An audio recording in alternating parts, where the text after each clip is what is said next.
Ya Bapak Ibu teman-teman, pada kesempatan ini saya ingin mengajak Bapak Ibu dan teman-teman sekalian, kita sama-sama merenungkan lagi di Renungan Sebutir Debu. Pada kali ini saya ingin mengajak Bapak Ibu dan teman-teman semua untuk kita sama-sama memikirkan dan merenungkan tentang Allah Tritunggal. Banyak orang yang kurang mengerti dan memahami kok bisa Allah itu ada tiga oknum tapi satu Allahnya.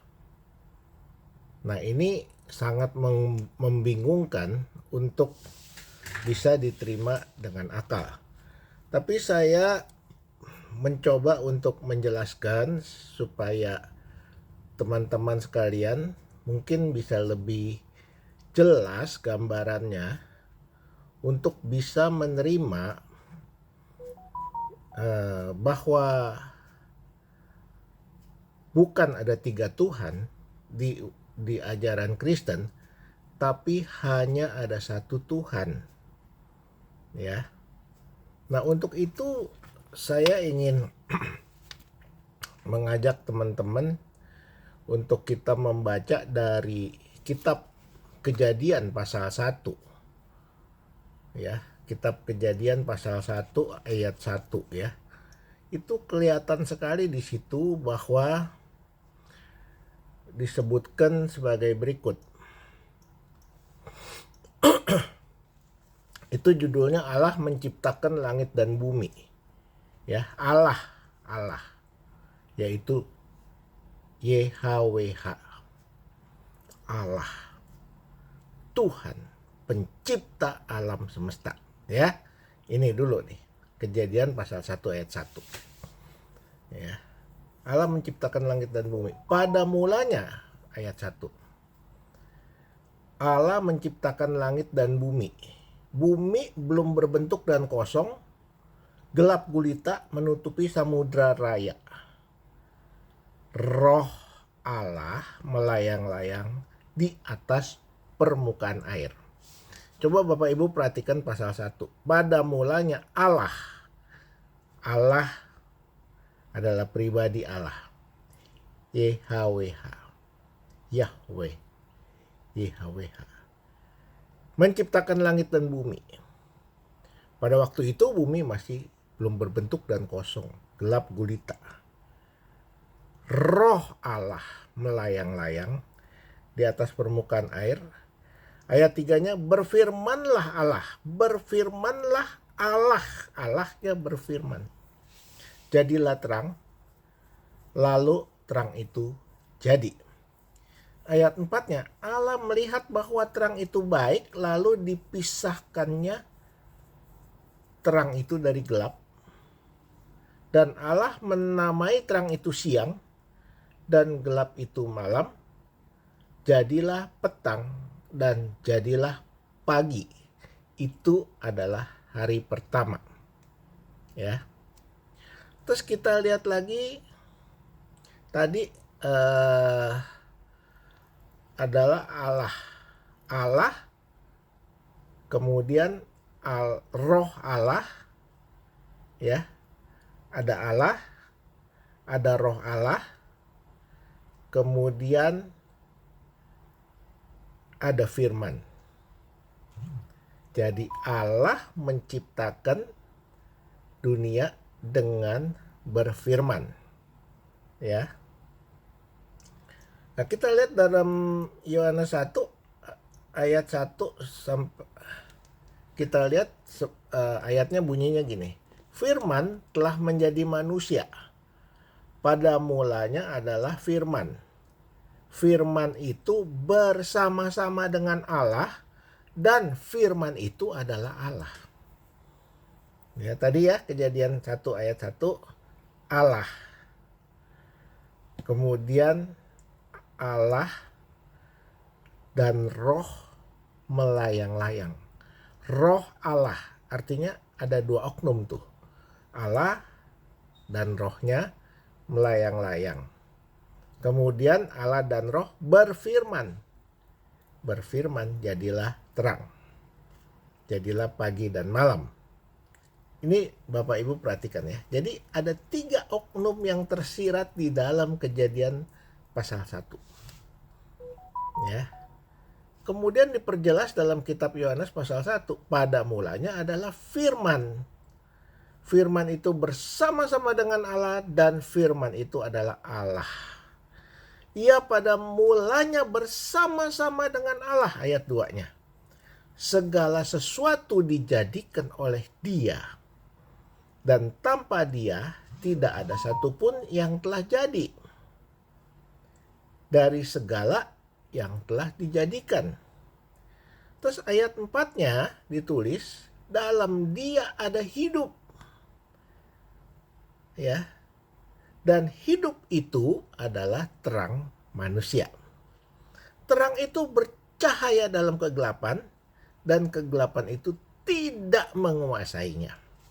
Ini dulu ya. Nah, untuk mengerti ini, saya akan mengajak Bapak Ibu sekalian saya akan coba memberikan contoh dari benda supaya Bapak Ibu bisa mengerti dengan jelas Allah itu Allah yang esa, satu Allah dengan 3 fungsi, 3 oknum yang masing-masing bisa keluar, ya, karena Allah adalah pencipta. Allah adalah awal dan akhir, alfa dan omega. Nah, ini dulu. Nah, setelah itu saya akan mengajak Bapak Ibu kasih contoh dengan lampu. Namanya di mana-mana di seluruh dunia lampu. Bahasa Inggrisnya lamp, di Indonesia lampu. Ya. Lampu itu ada 3 unsur. 1 ada bentuknya. Bentuk lampu berbeda-beda ya. Ada yang bulat, ada yang lonjong, ada yang panjang, ada yang macam-macam, ada yang ulir-ulir ya, itu bentuknya. Tapi ciri khas lampu adalah terang. Lampu tidak bisa dibilang lampu kalau tidak ada terangnya. Waktu lampu dinyalakan, maka ruangan yang gelap menjadi terang. Seperti itu, ya.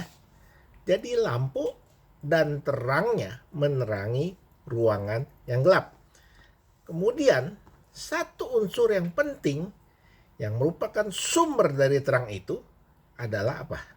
Listrik.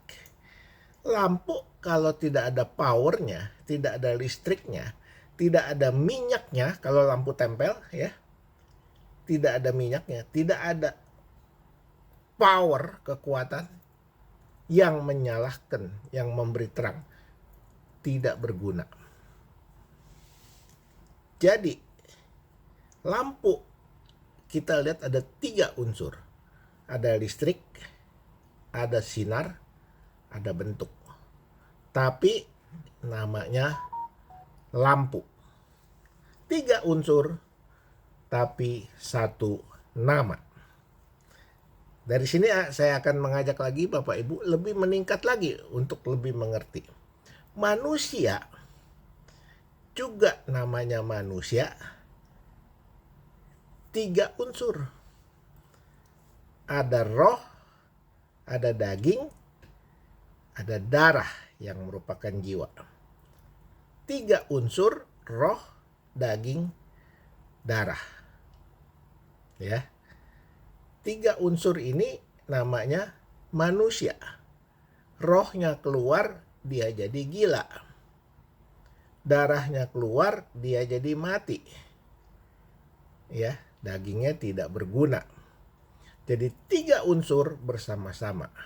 Nah, manusia bisa mencipta karena waktu diciptakan Allah, diciptakan serupa dan segambar dengan Allah. Lalu waktu dihembuskan, yang dihembuskan adalah roh Allah, roh sang pencipta alam semesta. Itulah sebabnya manusia begitu pintar, dia bisa menciptakan segala sesuatu. Ya, ada roh. Nah, sekarang kita masuk ke yang lebih dalam lagi, yaitu Allah sendiri.